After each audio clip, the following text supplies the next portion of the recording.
एक तरफ प्रधानमंत्री नरेंद्र मोदी जो विपक्ष को सांस नहीं लेने दे रहे कि विपक्ष साथ बैठकर कुछ रणनीति बना ले, अपने टकराव कम कर ले, सीट शेयरिंग कर ले।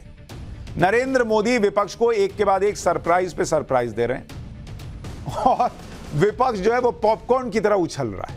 पॉपकॉर्न नहीं देखें कैसे पट पट पट पट उछलता है, फूटता है, तो वैसे ही विपक्ष इधर से उधर उछल रहा है। उसको समझ ही में नहीं आ रहा करना क्या है। यह नरेंद्र मोदी ने माहौल बना रखा है। दूसरी तरफ दुनिया की अलग अलग संस्थाओं ने भी विपक्ष का बीपी बढ़ाया हुआ है। अब विदेश से एक रिपोर्ट आ गई जिससे विपक्ष टेंशन में आ गया है।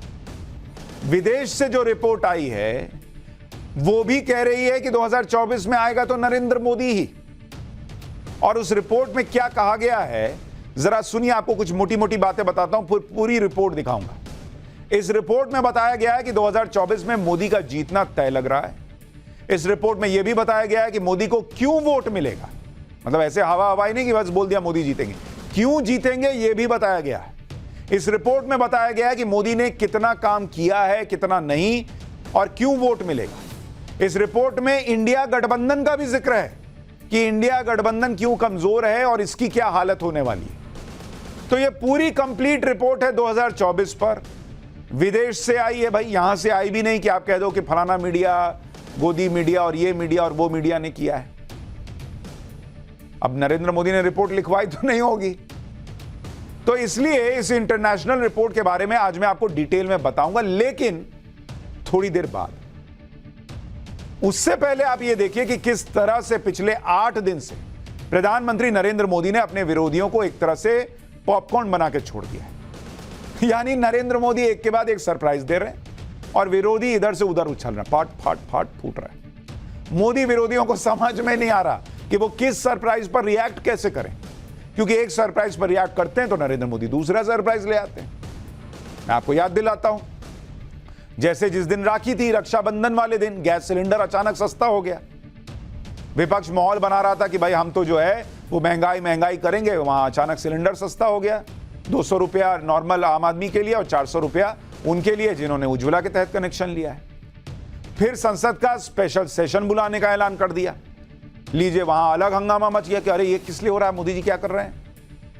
फिर चर्चा होने लगी कि एक देश एक चुनाव ये होने जा रहा है क्या, तो इस पे हाई लेवल कमेटी बनने की खबर आ गई। फिर हाई लेवल कमेटी की मुलाकातें शुरू हो गई। इसी बीच इंडिया की जगह भारत लिखने की बात आ गई। यानी विपक्ष के लिए मुसीबत ही मुसीबत है कि वो सिलेंडर सस्ता होने पर बोले, कि स्पेशल सेशन पर बोले, कि एक देश एक चुनाव पर बोले, कि एक देश एक चुनाव की हाई लेवल कमेटी की मीटिंग पर बोले। किस पे बोले भाई, या इंडिया की जगह भारत लिखने वाली बात पर बयान दे।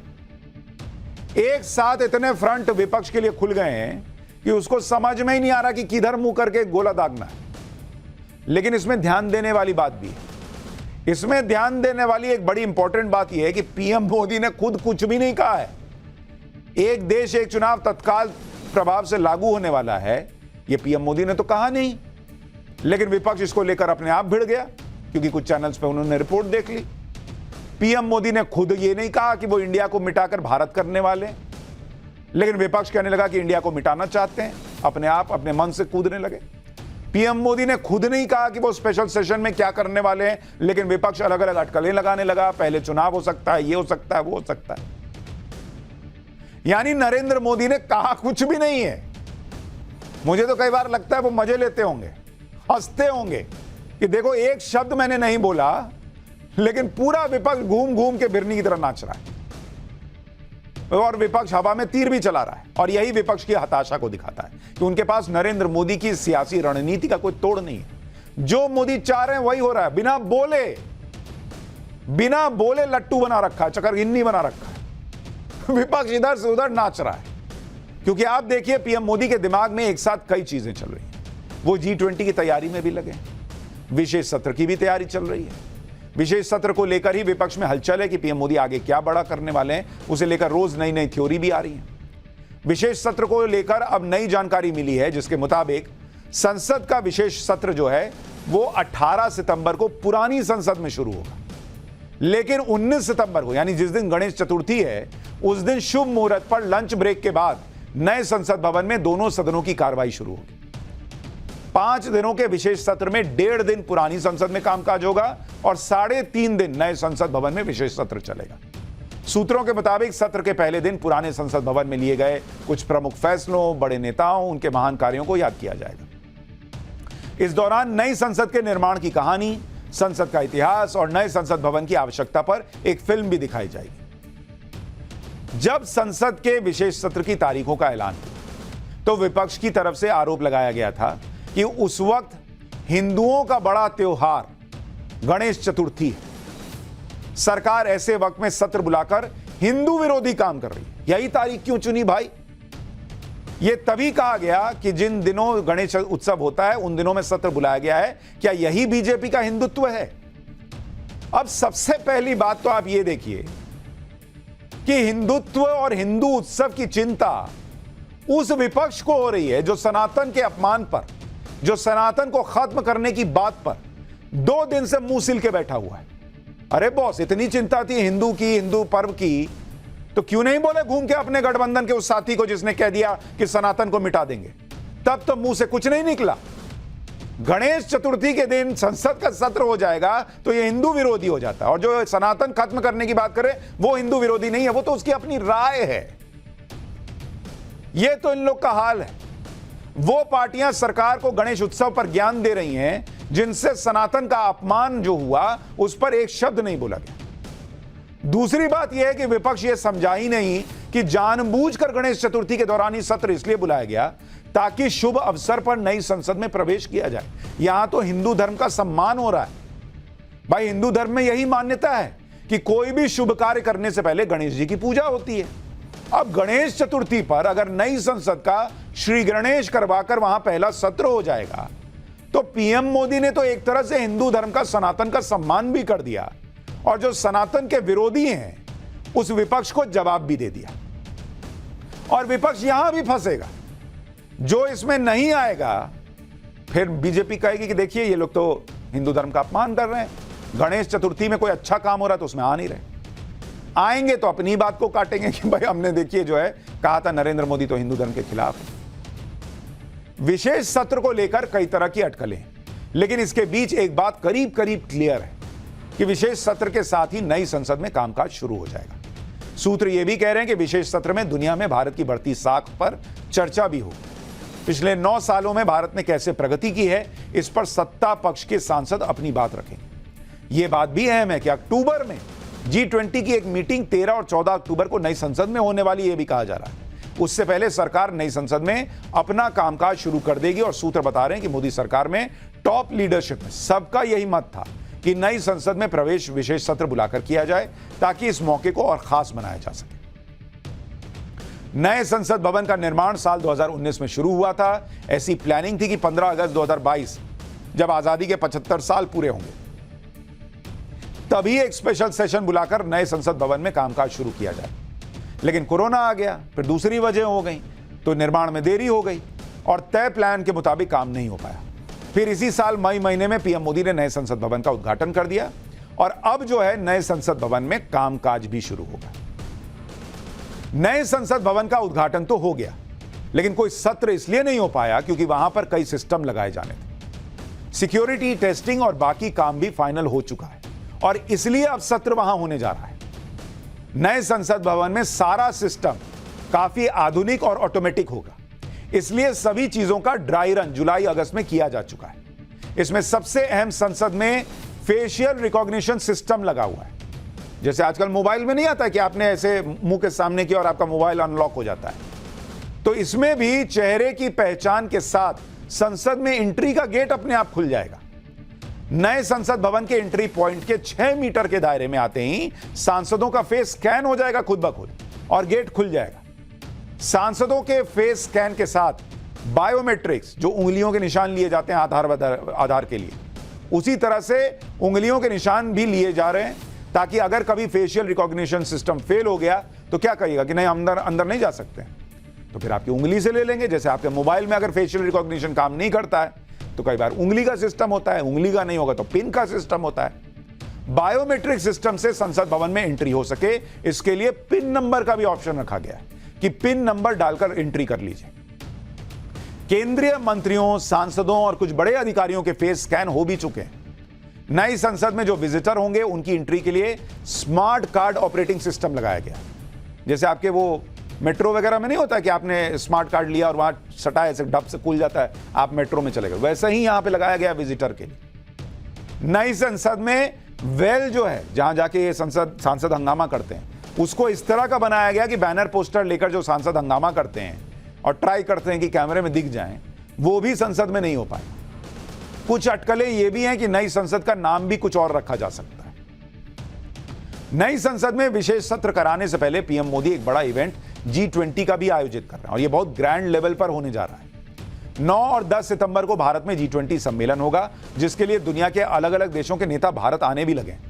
ये भारत के लिए बड़ा अंतर्राष्ट्रीय इवेंट है, जिसमें दुनिया के 40 से ज्यादा नेता भारत आने की तैयारी कर रहे हैं। यह इवेंट देश की प्रतिष्ठा से जुड़ा है, इसलिए पीएम मोदी इसमें किसी तरह की कोई कमी नहीं छोड़ना चाहते और इसीलिए आज G20 सम्मेलन की तैयारियों को लेकर पीएम मोदी ने मंत्रियों की बैठक बुलाई, जिसमें उन्होंने मंत्रियों को कुछ बात पर विशेष तौर पर ध्यान देने के लिए कहा। सूत्रों के मुताबिक G20 के आयोजन में जिन मंत्रियों की ड्यूटी लगी है, उन्हें टाइम मैनेजमेंट पर ध्यान देने के लिए कहा गया है। उन्हें वक्त पर पहुंचने और वीआईपी कल्चर से दूर रहने के लिए कहा गया है। विदेशी मेहमानों को रिसीव करने के लिए अलग अलग मंत्रियों की ड्यूटी लगाई गई है। मंत्रियों से G20 ऐप डाउनलोड करने के लिए कहा गया है, ताकि विदेशी मेहमानों से बातचीत के वक्त ऐप के जरिए अनुवाद और बाकी फीचर्स का इस्तेमाल किया जा सके। इस ऐप में इंस्टेंट ट्रांसलेशन का फीचर है। अब मान लीजिए कोई जापान से आया है, कोई रशिया से आया है, कोई कहीं से आया है, उसकी बात समझ में नहीं आ रही है, फ्रांस से आया नहीं समझ में आ रही, तुरंत ट्रांसलेट कर देगा। इसमें सभी भारतीय भाषाएं और G20 देशों की भाषा के अनुवाद की सुविधा है।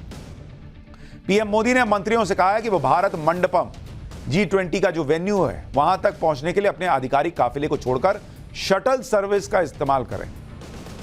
बैठक में विदेश मंत्री एस जयशंकर ने G20 पर प्रेजेंटेशन भी दिया। करीब 1 घंटे तक चली बैठक में मंत्रियों को बताया गया कि यह सम्मेलन भारत के लिए और उसकी ग्लोबल इमेज के लिए कितना इंपॉर्टेंट है।